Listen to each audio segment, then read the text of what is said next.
नमः संस्कृताय माध्यमिक बालिका आदर्श विद्या मंदिर चोमू से मैं ममता शर्मा ऑनलाइन क्लास में आपका एक बार फिर से स्वागत करती हूँ।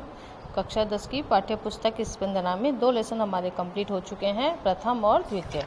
आज हम तृतीय लेसन पढ़ेंगे, तो देखते हैं इसकी प्रस्तावना। आप शब्दार्थों को जरूर देखेंगे। शब्दार्थ देखने से आपको पाठ पढ़ने में और अनुवाद करने में बहुत आसानी होगी। तो पीछे शब्दार्थ दिए हुए हैं, तो इन शब्दार्थों को आप याद भी करेंगे। तो देखते हैं। तृतीय पाठ है यानी तीसरा पाठ। अस्माकं चिंतने राष्ट्रस्य अवधारणा अति प्राचीना विद्यते। हमारे चिंतन में राष्ट्र की अवधारणा अति प्राचीन है यानी बहुत पुरानी है। हमारे चिंतन में राष्ट्र की अवधारणा अति प्राचीना विद्यते यानी बहुत प्राचीन है। वेदेषु अपि राष्ट्र राजन्य है यजुर्वेद है। वयम राष्ट्र जागृयाम है यजुर्वेद है। अहम राष्ट्र संगमनी वसुनाम ऋग्वेद है। इत्यादिषु बहुषु मंत्रेषु राष्ट्रम शब्दस्य प्रयोगेन एतत् स्पष्टम अस्ति। यानी ये कुछ मंत्र दिए गए हैं, इन मंत्रों से भी स्पष्ट होता है कि राष्ट्र की शब्द की यह राष्ट्र के बारे में यानी राष्ट्र के बारे में इन मंत्रों में भी बहुत बताया गया है। जो हमारे वेद हैं उनमें भी कहा गया है। वेदेषु अपि, वेदेषु में देखिए यण संधि है। वेदेषु धन अपि को यणची सूत्र से यहाँ पर यण संधि हो जाती है। और इसमें राष्ट्र राजन्य है यजुर्वेद में कहा गया है, ये इसका ही एक अंश है। और वयम राष्ट्र जागृयाम है जो कि यजुर्वेद में कही गई संहिता है कि हम सब राष्ट्र में जागृत रहें। और वयम राष्ट्र संगमनी वसुनाम, और हम सब भी राष्ट्र के संगमनी हो, ऐसा ऋग्वेद में कहा गया है। आदि मंत्रों से भी यह स्पष्ट हमारे राष्ट्र के बारे में स्पष्ट होता है। यानी हमारे राष्ट्र जो है उसके बारे में यह स्पष्ट होता है कि हमारा जो राष्ट्र है वह अत्यधिक प्राचीन है। अस्मदीय राष्ट्र संबंधिनी अवधारणा अप्राचीना पश्चिम आगता इति। ये यानी जो यहाँ पर दिया गया है, ये का मतलब होता है जो। मन्यन्ते ते तू का मतलब होता है तो। वस्तुतः भ्रांतः सन्ति, यानी हमारे लिए हमारे राष्ट्र संबंधी अवधारणा अप्राचीना यानी नवीन। प्राचीन का मतलब होता है पुरानी, और अप्राचीना यानी नवीन है और पश्चिम देशों से आई है, ऐसा जो लोग मानते हैं वह वास्तव में भ्रांत है। यानी वह वास्तव में इससे भ्रमित है, क्योंकि हमारा जो राष्ट्र है वह अत्यधिक प्राचीन है। ये न तो नवीन है और न ही पश्चिम से यह आया है। आगे कहा गया है अस्माकम इदम भारतवर्षम एकम चिर पुरातनम सनातनम च राष्ट्रम वर्तते। अस्माकम इदम हमारा यह भारतवर्ष एक चिर पुरातन सनातन राष्ट्र है। किंतु अत्र ऋषि भी मुनि भी कवि भी तत्व चिंतन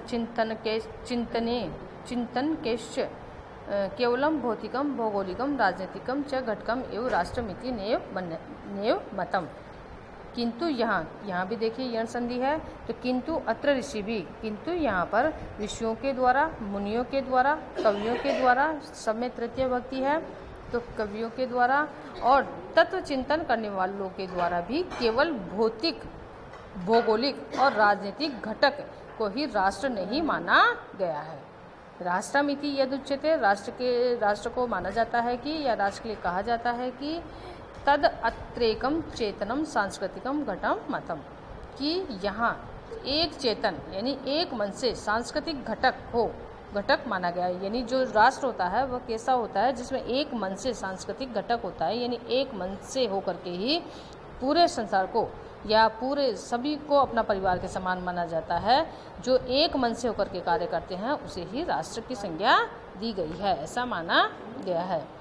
वयम इदम राष्ट्र देवम मन्यामहे, हम सब राष्ट्र को देव मानते हैं। और एतद् वे भारत अस्माकं दृष्टौ न कश्चित् मृतपिंडो व भूखंडो व विद्यते। और हम सब यहाँ और एतद् वे भारत अस्माकं, और हम सब इस हमारे भारत को केवल मृत पिंड यानी मरे हुए पिंड के समान या केवल एक भूखंड के रूप में ही नहीं देखते हैं, अपितु मातृभूमि अस्ति, अपितु यह भारत माता हमारी मातृभूमि है, अपितु यह हमारी मातृभूमि है। मातृभूमि अस्ति, यह हमारी मातृभूमि है। जैसे किलोक्तम अर्थवेद यानी अर्थवेद जो वेद है उसमें भी कहा गया है, निश्चित ही उसमें कहा गया है किलोक्तम यानी निश्चित ही अर्थवेद में भी कहा गया है माता भूमि पुत्रो अहम पृथिव्यः कि माता मेरी भूमि मेरी माता है, माता भूमि मेरी माता है और पुत्रो अहम पृथिव्या और मैं पृथ्वी का पुत्र हूँ। ये किस में कहा गया है? ये आपके अर्थवेद में कहा गया है। ये कुछ मंत्र यहाँ दिए गए हैं जिनका भी आपको विशेष ध्यान रखना है कि जो ये मंत्र है अर्थात जो ये सूक्ति दी गई है माता भूमि पुत्रो अहम पृथिव्या, ये कौन से वेद से लिया गया है? इसका आंसर आपका होता है अर्थवेद। ऋग्वेदे अपि कथितमस्ति और ऋग्वेद में भी अपि यानी भी ऋग्वेद में भी कथितमस्ति कहा गया है पृथ्वी माता ध्यो में पिता, पृथ्वी मेरी माता है और आकाश मेरे पिता है। ध्यो का मतलब क्या हो गया? आकाश। तो ये दोनों सूक्तियों को आप देखेंगे और ध्यान भी रखेंगे कि ये कौन से वेद से ली गई है। अर्थवेद में माता भूमि पुत्रो अहम पृथिव्यः और ऋग्वेद से पृथ्वी माता ध्यो में पिता। इस तरह से दोनों सूक्तियों का आपको अनुवाद भी आना, हिंदी अर्थ भी आना चाहिए और इसका आपको पता भी होना चाहिए। आगे देखते हैं मातृभूमि ही पितृभूमि ही पुण्यभूमि धर्मभूमि कर्मभूमि देवभूमिश्च इति एवं विविधे रूपे एता अस्ति भुवन मन मोहिनी इयम अस्माकं भारत माता। अब देखिए हमारी भारत माता के गुणों को बारे में बता रहे हैं, उसकी विशेषता बताते हैं कि हम भारत भूमि को किस तरह से देखते हैं। मात्र भारत भूमि हमारे लिए कोई मिट्टी का भूखंड नहीं है, अपितु वो हमारे लिए कैसी है? मातृभूमि, पितृभूमि, पुण्य भूमि, धर्म भूमि, कर्म भूमि और देव भूमि है। इस प्रकार विविध रूपों से पूजित या विविध रूपों वाली भुवन मन मोहिनी यानी इस संसार में मन मोहने वाली यह हमारी भारत माता है। यानी हमारी भारत माता कैसी है?